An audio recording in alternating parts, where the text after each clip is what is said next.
Welcome to Inside Events, an international podcast focused on contemporary issues in events and festivals. This week, I'm joined by Dr. Nick Wise, and we're going to be talking about event-led urban regeneration. So, welcome, Nick.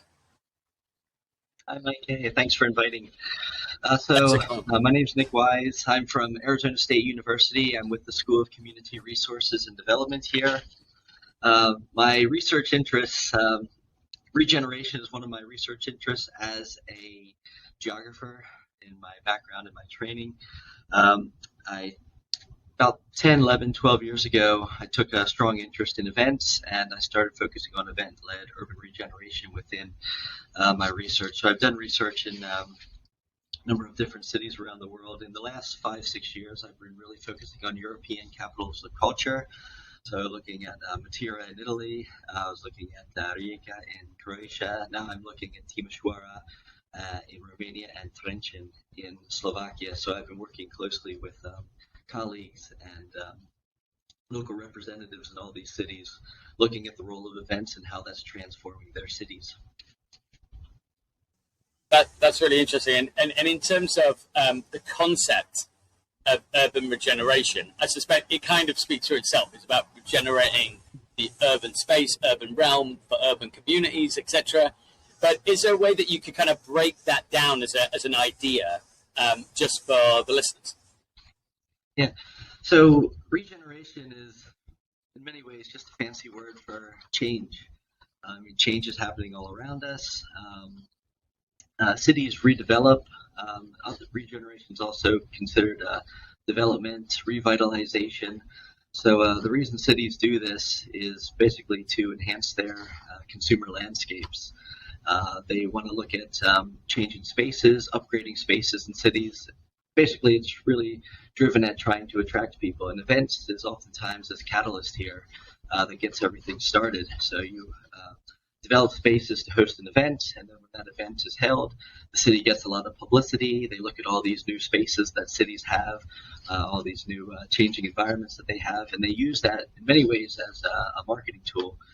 So if we break down regeneration, it's all about a catalyst for economic development. It's all about helping promote cities, marketing cities, and also enhancing the consumer landscape.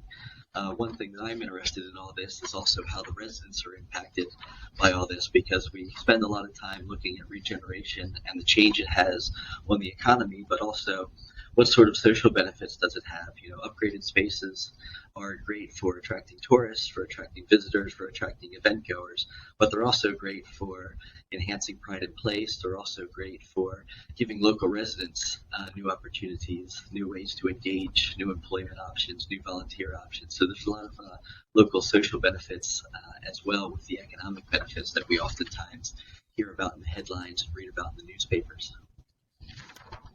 And in terms of kind of why events are so powerful, first of all, where do you start? And it depends on obviously the type of event, but let's just say kind of a major or a mega event, which are particularly used for flagship urban development projects, right? Why in particular are they so powerful for creating this sort of change?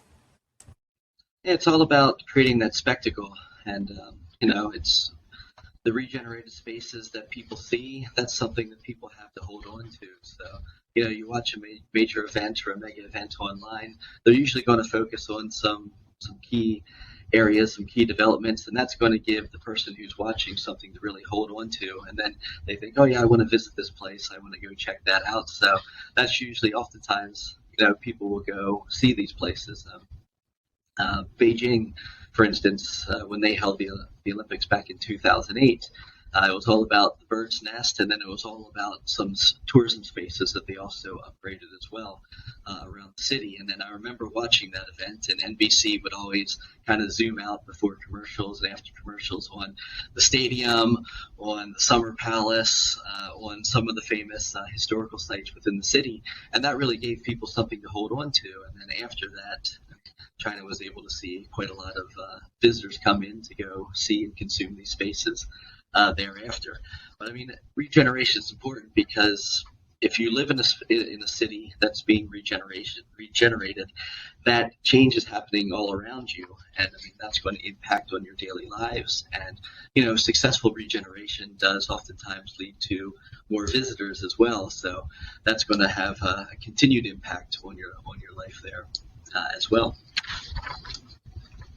And in terms of like with most of these topics that we cover on Inside Events, the whole point is that they're important for lots of different reasons.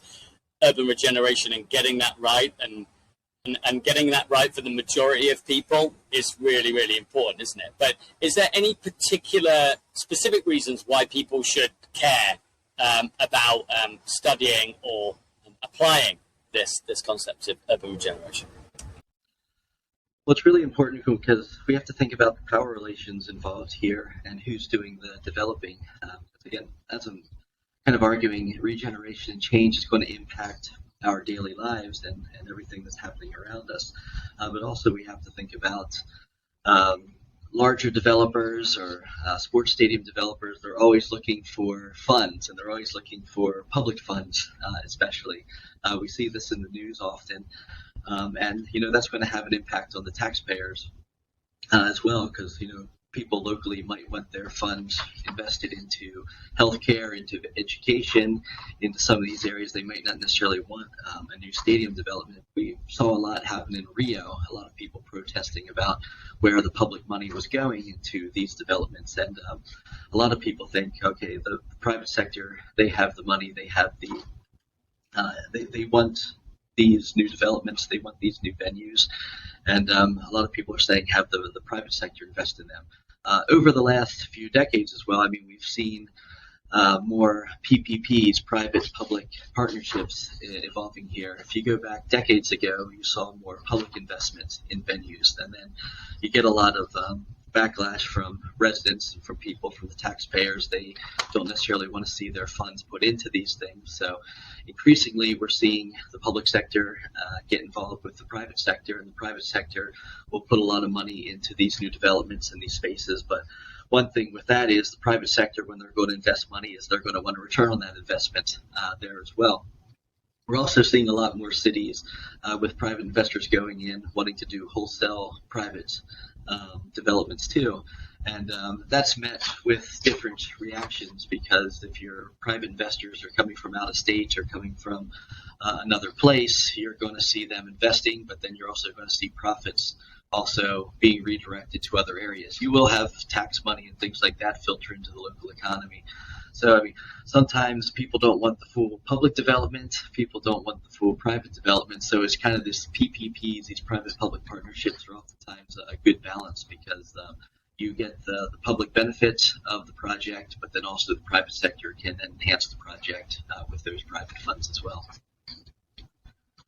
That's really useful. Thanks for the comprehensive answer. And in terms of the way in which mega events are changing their budgets to prevent this kind of outward flow of public money toward the event and away from kind of existing services like kind of health and education and that sort of thing, they've stripped down the operating budgets, haven't they, of these events? That's been a big move by the Olympics and large-scale events to say, look, you just can't spend 40, 50 billion now on these things. Like, you've got to reduce the infrastructure. And, you're seeing in Paris that 95% of the infrastructure is already existing and already used, and then only 5% is actually being used. Unlike, for example, Barcelona, which obviously kind of rebuilt the entire city and transformed urban districts.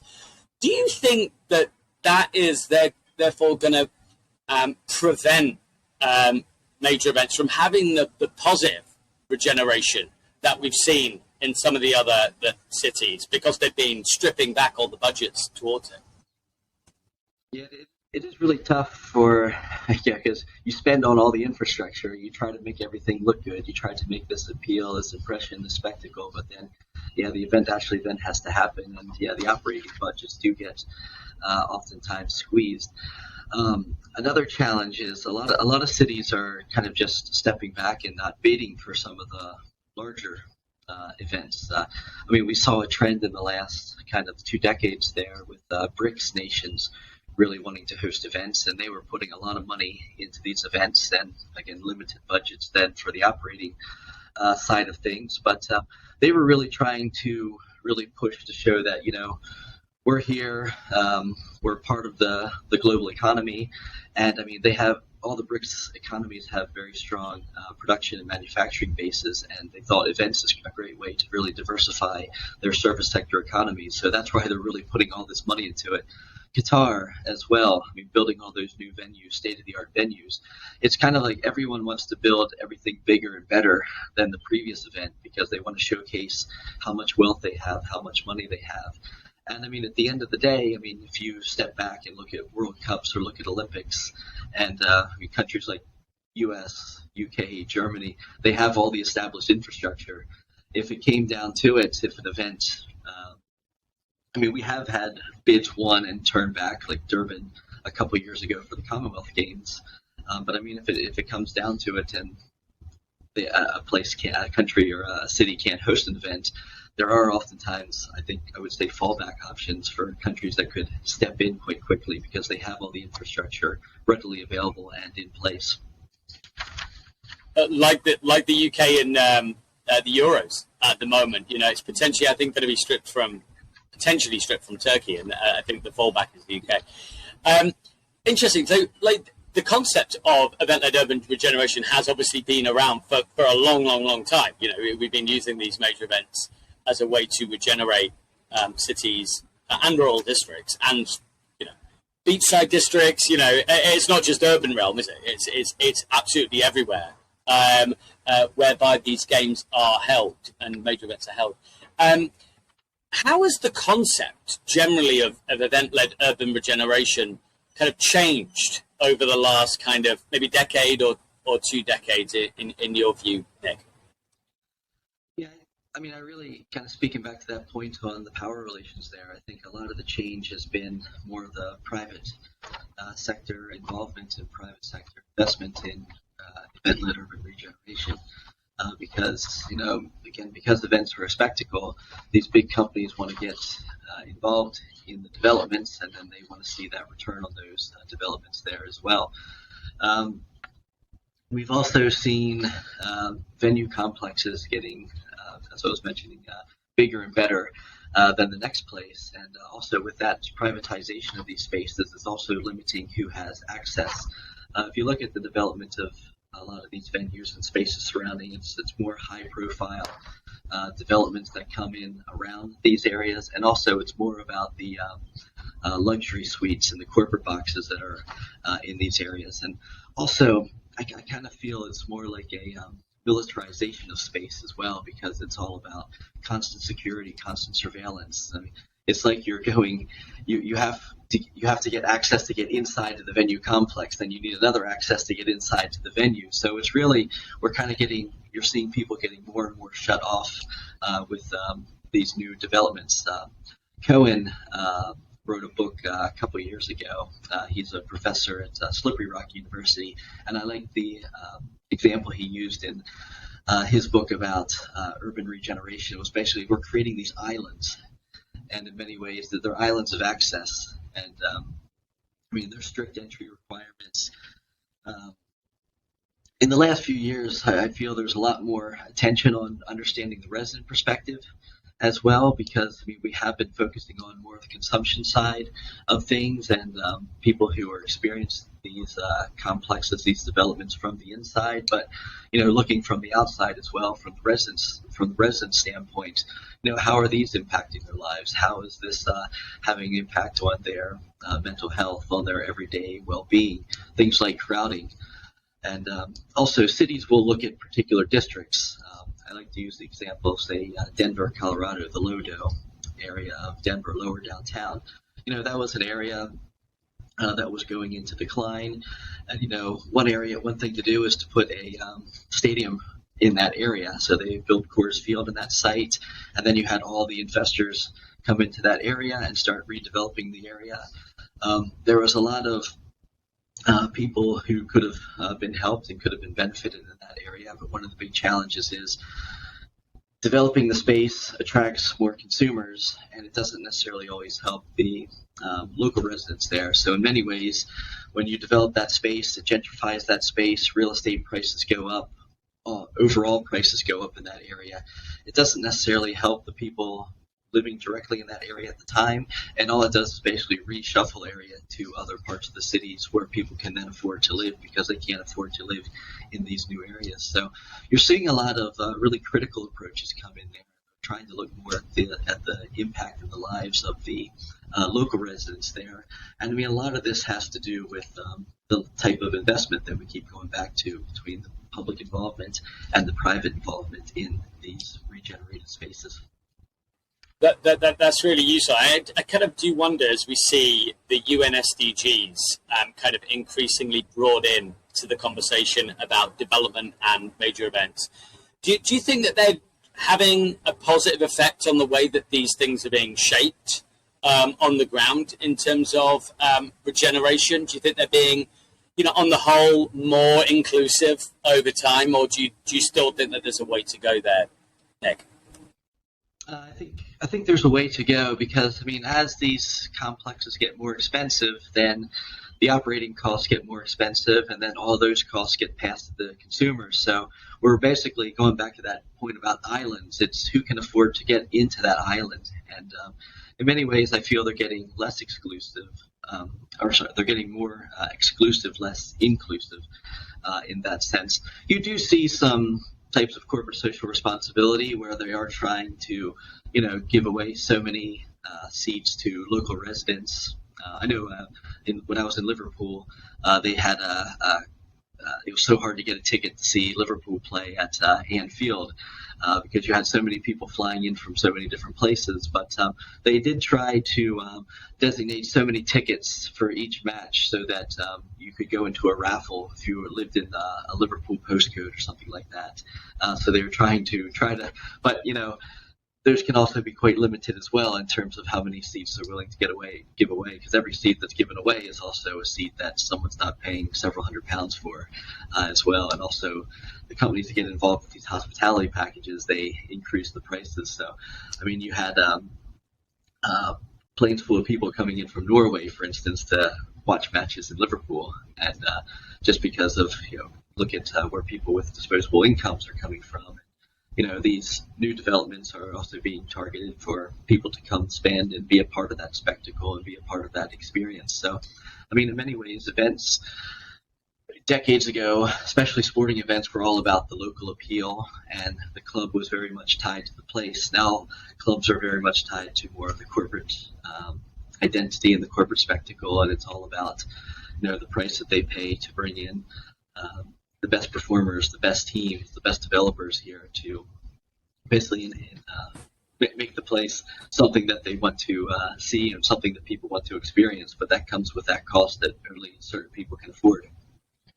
I won't ask you to reflect on McKelney and Ryan Reynolds' takeover of Wrexham, because that probably is such an obvious illustration of the corporatization of sport and events, but it has positive outcomes. The local cohesion that's happening in and around the stadium and the sports events there is pretty insatiable. It's pretty amazing, actually. So it's if done correctly and if done locally and ethically minded, it can be quite positive. But I fear, I just look at Paris 2024 and the ISE has got a new contractual relationship with this company called On Location that delivers premium experiences for the Super Bowl, for example, right?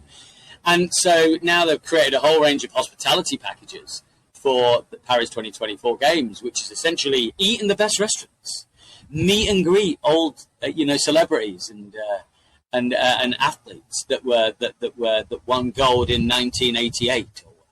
And it's incredible how major events are trying to push towards integrating with locality to deliver sustainable benefits, but yet they create these systems that prevent it from having the kind of appeal that it has. So it's very weird.